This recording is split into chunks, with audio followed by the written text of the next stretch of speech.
नमस्कार, मैं हूं मनोज मुंतशिर।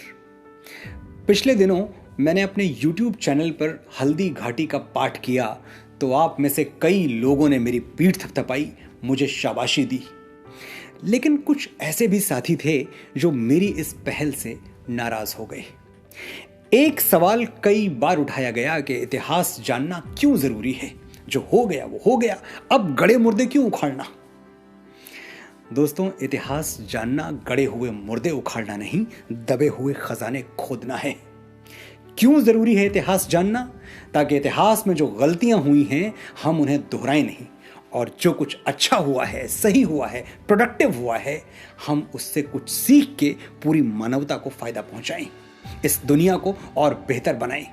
हमें कई बार लगता है कि बात बहुत पुरानी हो गई, अब प्रासंगिक नहीं है, रिलेवेंट नहीं है, लेकिन यही हमारी भूल है। जो चुनौतियां तब थीं वही आज भी हैं, बस थोड़ा सा रंग रूप बदल गया है। मैं शास्त्रों का ज्ञाता नहीं हूं, पंडित नहीं हूं, लेकिन प्रेमी जरूर हूं। मुझे इतिहास पढ़ना और उससे सबक लेना अच्छा लगता है, और मैं हर वो चीज आपके साथ बांटना चाहता हूं जिससे मुझे फायदा हुआ है। 1988 में मेरी उम्र तकरीबन 12 साल थी। यही वो साल था जब मैंने टेलीविजन पर पहली बार महाभारत देखी। टीवी पर तो खैर सीरीज खत्म हो गई, लेकिन मेरे मन में महाभारत का एक एक पन्ना रोज खुलता रहा। मैं हैरान रह जाता ये सोचकर कि 5000 साल पहले जो हुआ उससे आज कितना कुछ सीखा जा सकता है, समझा जा सकता है, और प्रैक्टिकली अपनी सफलता के लिए अप्लाई किया जा सकता है। आज मैं आपको बताऊंगा सफलता के वो 5 सूत्र जो हम सबको महाभारत से सीखने चाहिए।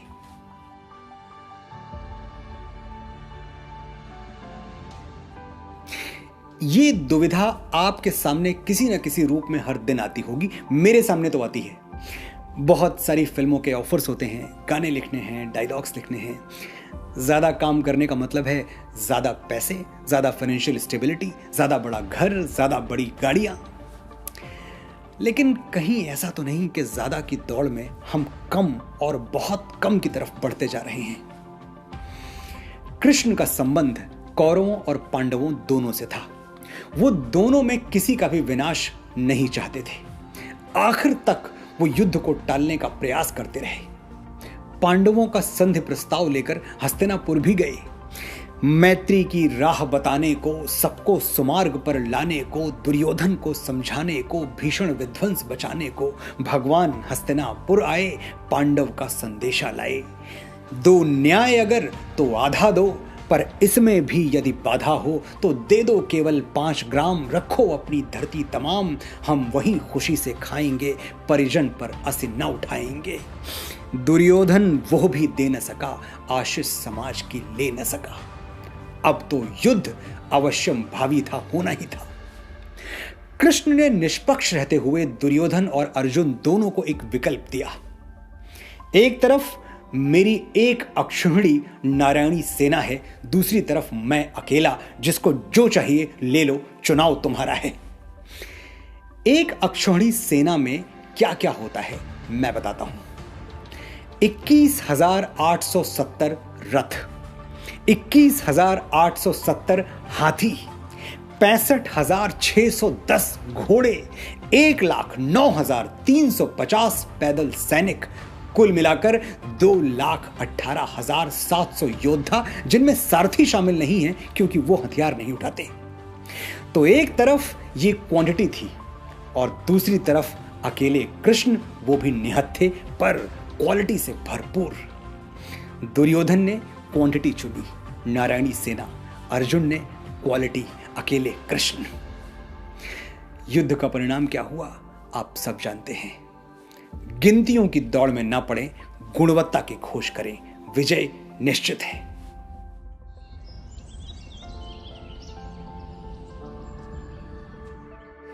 शकुनी के फेंके हुए पासों ने पांडवों को द्यूत क्रीड़ा यानी जुए में हरा दिया और उन्हें 12 साल का वनवास और 1 साल का अज्ञातवास लेना पड़ा। शर्त यह थी कि अगर अज्ञातवास के 1 साल में पांडवों में से कोई भी पहचान लिया गया तो 12 साल का एक और वनवास फिर से शुरू हो जाएगा। अज्ञातवास की परिस्थिति कितनी कठिन थी आप अंदाजा लगा सकते हैं। हर हाल में छुपना ही था, और छुपने वाले भी कौन जो हजारों लाखों करोड़ों में पहचान लिए जाएं। पांडुपुत्र, हस्तिनापुर के राजकुमार, एक दुनिया का सबसे बड़ा धनुर्धर, दूसरा इतना बलवान कि पर्वत को भी बगल में दबा ले तो वो कड़कड़ा के चटक जाए। धर्मराज युधिष्ठिर, जिन्होंने सत्य का व्रत ले रखा था, यानी पकड़े गए तो झूठ नहीं बोलेंगे, मान लेंगे कि वही युधिष्ठिर हैं। नकुल और सहदेव, जिनके बारे में कहा जाता है कि उनसे सुंदर युवक संसार में दूसरा कोई था ही नहीं। और पांचाली, द्रौपदी, ब्रह्मांड की सबसे दिव्य स्त्री, इनका छुपना, अज्ञात रहना एक असंभव चुनौती थी। लेकिन इस चुनौती से घबराकर इस पर आंसू बहाने की जगह पांडवों ने तय किया कि समय बदला है तो हम भी बदल जाएंगे। वो राजा विराट के यहां जा पहुंचे छुपने के लिए। अर्जुन जैसा वीर पुरुष, गांडीवधारी, एक नपुंसक वृहन्नला का रूप धर के राजा की बेटी उत्तरा को नृत्य सिखाने लगा। युधिष्ठिर, जो खुद दुर्योधन से जुए में हार गए थे, वो राजा विराट को द्यूत क्रीड़ा यानी जुआ सिखाने लगे, और इसी बहाने उनको महल में रहने की अनुमति मिल गई।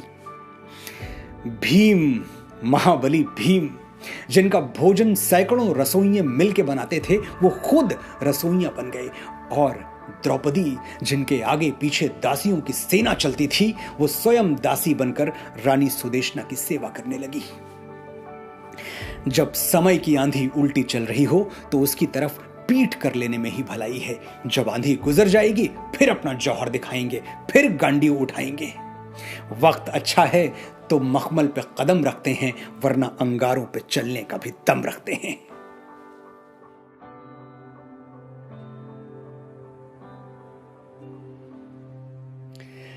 कामयाबी के लिए नेटवर्किंग जरूरी है। आप कितने भी सक्षम हों, आपको दूसरों की जरूरत पड़ने ही वाली है। इसलिए अच्छा होगा कि संबंध जोड़ते चलें, बिना ये सोचे कि इस रिश्ते का आज आपको कोई फायदा होगा या नहीं। कल पर नजर रखें, दूरदृष्टि। कौरवों से लड़ने के लिए पांडवों के पास कुछ नहीं था, न सेना, न हथियार, न राज्य, लेकिन संबंध थे जो उन्होंने अलग अलग समय पर जोड़ रखे थे।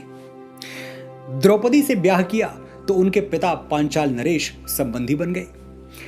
अर्जुन ने कृष्ण की बहन सुभद्रा से विवाह किया तो कृष्ण की राजधानी द्वारिका भी कूटनीतिक रूप से पांडवों के सहयोग में उतर आई। अर्जुन ने अपने बेटे अभिमन्यु का विवाह उत्तरा से किया, जो मत्स्य राज्य की राजकुमारी हुआ करती थी। कुरुक्षेत्र में मत्स्य सेनाएं पांडवों की ओर से लड़ी। पांडवों ने तमाम बाधाओं के बावजूद अगर कुरुक्षेत्र का रण जीता तो इन्हीं संबंधों के बल पर। सीखने वाली बात यह है कि जितने ज्यादा आपके दोस्त होंगे, सफलता की संभावनाएं उतनी ही ज्यादा बढ़ जाएंगी।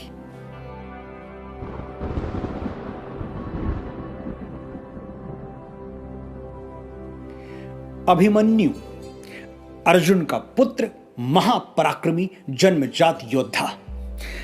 अर्जुन ने तो फिर भी रण कौशल गुरुओं से सीखा था।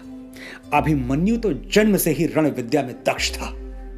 कहते हैं उसने मां के पेट में ही चक्रव्यूह तोड़ने की विद्या सीख ली थी। लेकिन गलती क्या हुई? उसने अपनी विद्या को कभी अपडेट नहीं किया। जितना सीखा था उसी पे रुक गया, शिक्षा कभी पूरी नहीं की। परिणाम, वो शत्रु का चक्रव्यूह तोड़कर उसमें प्रवेश तो कर गया, लेकिन जीवित वापस नहीं लौट पाया, क्योंकि वापस लौटने का पाठ कभी पढ़ा ही नहीं। अर्जुन कुमार की कथा किंतु अब तक भी हृदय हिलाती है। सभ्यता नाम लेकर उसका अब भी रोती पछताती है। संभावनाओं से भरा हुआ एक तेजस्वी युवक, जिसका भविष्य नक्षत्रों की तरह उज्जवल था, वो अकाल मृत्यु के अंधकार में खो गया, सिर्फ इसलिए कि उसकी जानकारी अधूरी रह गई थी।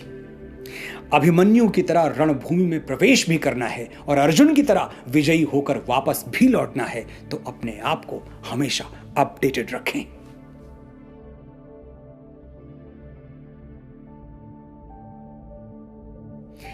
आप बहुत बड़े आदमी बनना चाहते हैं, बहुत पैसा कमाना चाहते हैं, नाम और शोहरत पाना चाहते हैं, ये महत्वाकांक्षा है। लेकिन ये सब अगर आप किसी का अधिकार छीन के, किसी का हक मार के करना चाहते हैं तो वो लालच है। महत्वाकांक्षा जितनी अच्छी चीज है, लालच उतनी ही बुरी। दुर्योधन चक्रवर्ती सम्राट बनना चाहता था। उसकी महत्वाकांक्षा थी कि सिर्फ हस्तिनापुर ही नहीं, 10 दिशाओं में उसका राज हो। लेकिन उसे लालच का अभिशाप डस गया।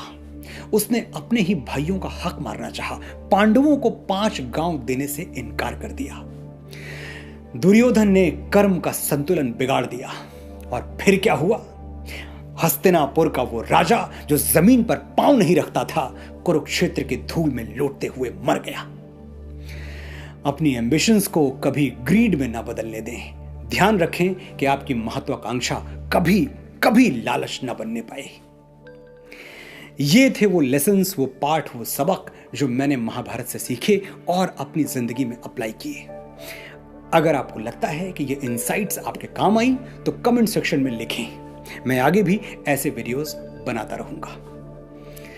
एक और बात, फेसबुक पर हमारा परिवार 1 मिलियन की गिनती और इंस्टा पर 5 लाख की गिनती पार कर चुका है। आपने मुझ में जो विश्वास दिखाया है उसके लिए थैंक यू, शुक्रिया, आभार जैसे शब्द बहुत छोटे हैं। मैं इनमें से कोई भी शब्द प्रयोग नहीं करूंगा। बस एक चुपचाप सा वादा करूंगा कि मैं आपकी जिंदगी में जितना वैल्यू एडिशन कर पाऊं, अपनी बातों से, कविताओं से, गीतों से, फिल्मों से, यूट्यूब और सोशल मीडिया से, मैं करता रहूंगा। Thank you for your time.